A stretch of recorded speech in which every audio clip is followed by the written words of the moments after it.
Hey guys, and welcome back to Mad About Skin. In today's video, we are talking skincare double standards. Something that's kind of been irritating me for the past couple of weeks, and I want to sit down and share with you today to kind of get it off my chest. It concerns influencers, content creators, Instagrammers, and bloggers' approach to the brand Mario Badescu. A brand which was a holy grail for so many people, and one of the biggest selling skincare brands until they had a very rapid fall from grace thanks to their own shady and illegal actions. Their search volume and sales went through the floor, and this very much quickly became a brand that's kind of on its way out. Well, Mario Badescu weren't letting go that quickly. They thought, okay, how can we salvage this? And they went into PR overdrive. They sponsored so many videos here on YouTube, content over on Instagram. They sent out PR packages to just about every influencer, and they worked pretty closely with some of the biggest influencers in the skincare space to kind of try and resurrect their brand, get people talking about the products again. Well, it's worked because there's been a rapid turnaround in this brand's fortune with sales volume, again, increasing, people increasingly searching for this brand. This has just led me to think there's so many double standards when it comes to this brand. Everyone is allowed their own values, their own thoughts, feelings, and opinions. It's 2022, but I think these have to be applied consistently, and that's kind of what I take issue with. So sit back, relax, let's talk skincare double standards. Now, before we get into this video, just a quick reminder that whilst I will be using some examples throughout this video, it's in no way meant to be directed in a personal way at any of the individuals mentioned. You know, it's 2022. We're all allowed individual opinions, thoughts, feelings, and all of that. And we should be free to share them here on YouTube. These are just my thoughts, feelings, opinions. You guys might totally disagree, so sound off in the comment section below and kind of let me know your thoughts and feelings on what's been discussed in today's video. I think this is a really important message that kind of needs to be got out there. I don't want to see Mario Badescu once again become one of the best-selling skincare brands when they haven't done anything to deserve that turnaround. One of a great way of helping me to get this message out there is by reaching down and give this video a big thumbs up and a like. The more likes a video gets, the more widely YouTube publishes it to its audience. So, you know, from the bottom of my heart, thank you so much. I've got an awful lot to get through, so let's cut that waffle and just delve straight on in. And I guess let's do a very brief overview of kind of the road travelled so far. So, Mario Badescu, European brand, started in the 1960s, had pretty sustained growth right the way through to the early 2000s when it exploded and became one of the hottest commodities in the skincare world. It featured in just about everyone's skincare routine, and you could buy it at some of the trendiest stores on the high street, such as Urban Outfitters, which was a real big deal at the time. They went from strength to strength to strength, and then all of a sudden, people started to take a little bit of a closer look at their formulations. Honestly, I was never the biggest fan of Mario Badescu. I thought the packaging looked super cheap. I thought the formulations were pretty naff, but they did something right because it captured the publisher's attention. It also caught the attention of a couple of labs that started saying, okay, these products are performing maybe just a bit better than the ingredient profile would suggest. Let's put them through a little bit of independent testing. They did that and found quite a few of their products contained banned prescription strength steroids. Of course, that wasn't on the ingredients list because, you know, no brand would advertise the fact that we're using banned prescription strength ingredients, even if they were. So this overnight became like a PR disaster for the brand. People calling it out to say, obviously this is grossly illegal and goes against the regulations in just about every country of the world. Also puts a lot of consumers at risk, you know, using ingredients that they didn't know were actually in these formulations. And it just made the brand look so shady. Instead of kind of apologising and saying, yeah, we were wrong on this one, they decided to fight it out. Well, they lost their court battle and they had to pay out a whole lot of compensation to a range of consumers that sued due to the damaging health effects of the steroids that were in their product. They removed these steroids instantly, but kind of didn't tell anyone that was the case. So unless you were really in tune with the skincare news, maybe you didn't realise.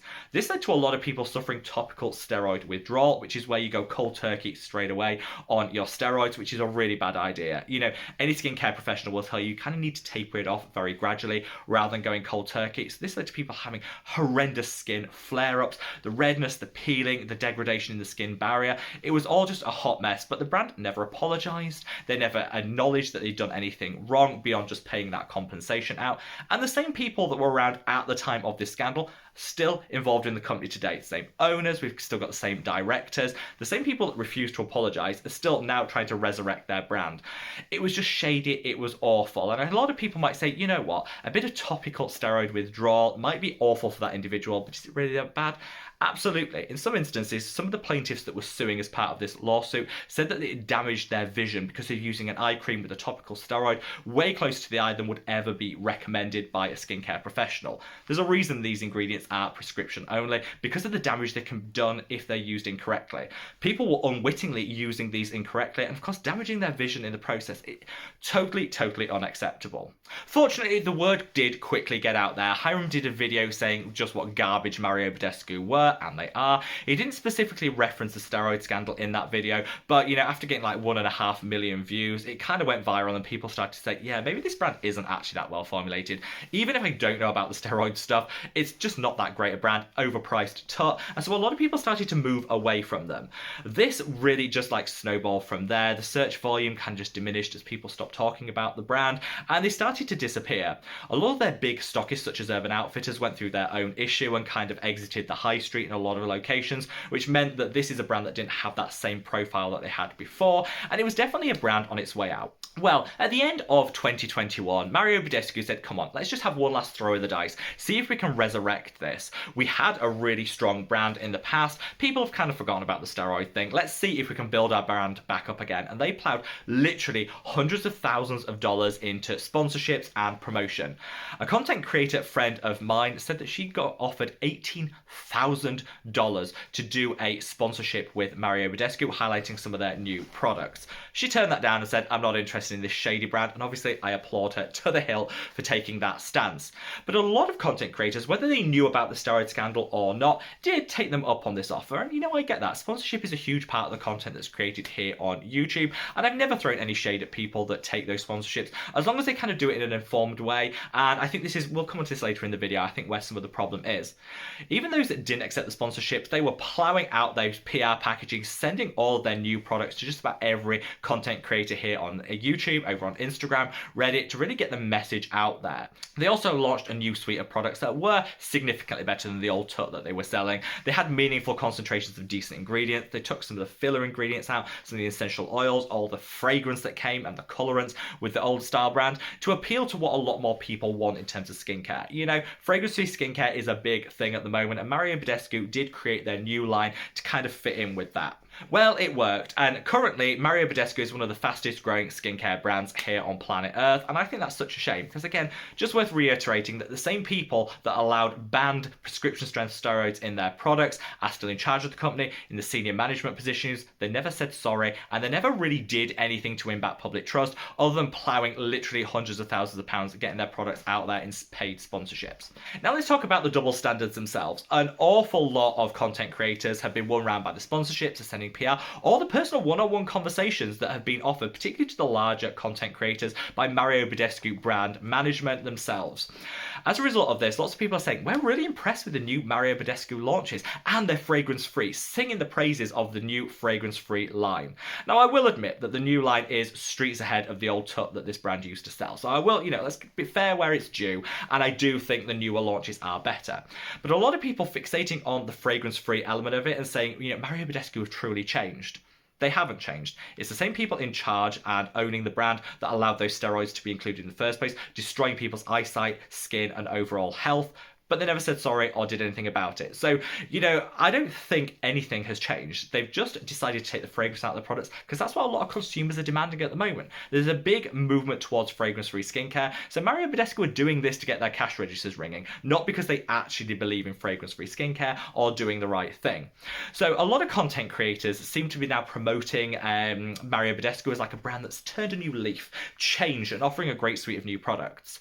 I saw this in Hiram's recent video. Now, Hiram's one of my favourite content creators here on YouTube, and I'll leave a link to that video below, where he's talking about certain brands that he used to hate but now actually doesn't mind so much. And the first one he mentioned was Mario Badescu, saying used to think they were garbage, but their new launches are fabulous and just have a great ingredient profile and a fragrance free. Now, Hiram's always said that the ingredients never lie. You can tell everything you need to know about a product from the ingredients list. I never personally bought into that ethos, but I know a lot of people do. But what I would say is, what I think is a little bit of a double standard is, how can you you possibly tell the performance of this product based on the ingredients list? Because you don't know that that ingredients list is actually right. This is a brand which used banned prescription strength steroids and didn't put it on their ingredients list. So if the same team is still in charge and owning this brand that allowed that to happen in the first place, how do you know that they're not just doing that again? How do you know that it's fragrance free? Maybe it isn't, but they just didn't put the fragrance on the ingredients list because it was a bit, inconvenient for them. Maybe there's other ingredients in here that we don't know about. Nothing has changed. And so I think it's a double standard to say, now this is a whole new brand offering great, fantastic formulations, particularly their newer launches, definitely worth a look. Well, no, because you have no idea what are in these products, because this is the same lying, cheating, scheming brand that you had before. You also heard like a month ago, Cassandra Maxon did like a standalone video where she talked about Mario Badescu. She turned down the sponsorship, which again, I think is definitely to her credit, but she said that she's spoken to the brand and was really impressed with the way that they're taking the brand forward. What I find baffling in terms of this is she even referenced the steroid scandal in that video, said that there were some legal issues surrounding steroids, which I think is underplaying it a little bit, and then talked about how fabulous the new products are. How can we, like, as content creators, I think we have a duty of care to the consumer and, playing it forward in terms of skin health and all the good stuff that comes with it.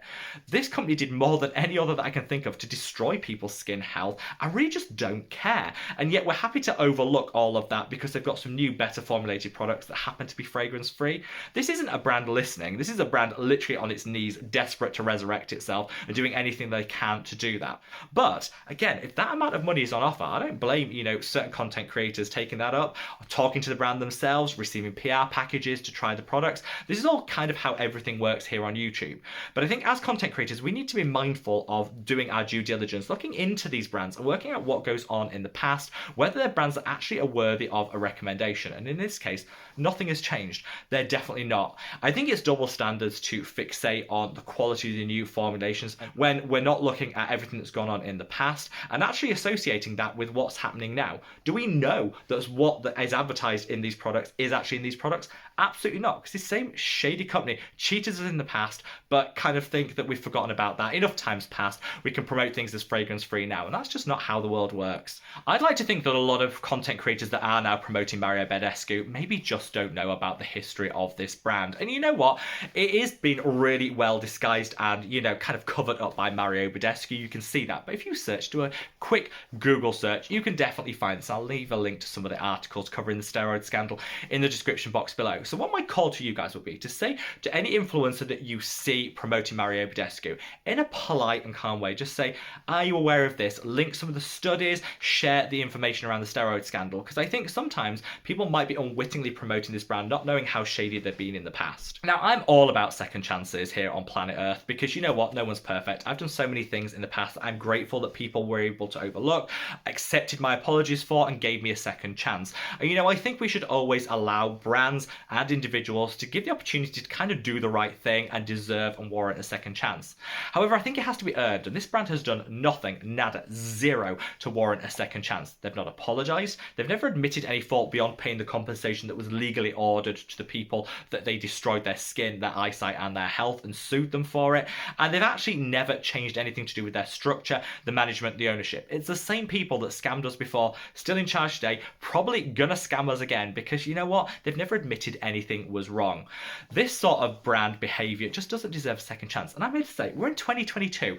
There are so many amazing cruelty-free, fragrance-free skincare brands, the good guys in the world, that actually deserve our hard-earned coin. Mario Badescu isn't one of them. The majority of their formulations remain garbage. The newer products might be better. They might be fragrance-free, but really, do you want to be directing your coin that you've worked so hard to earn to a brand that could still be packing their products filled with ingredients that they're not declaring on the ingredients list? Because they've got a history of doing it before, they'll probably do it again. So I'm here to say, let's drop the double standards. Let's call out Mario Badescu for what they are and only give that second chance when they actually say, you know what? We're sorry. We did something wrong. We want to apologise publicly, and then maybe we can move on from it. But I think now there's nothing that warrants that. So what are your thoughts and feelings when it comes to this? Am I being too harsh on Mario Badescu? Do you think enough time's passed that we should just move on?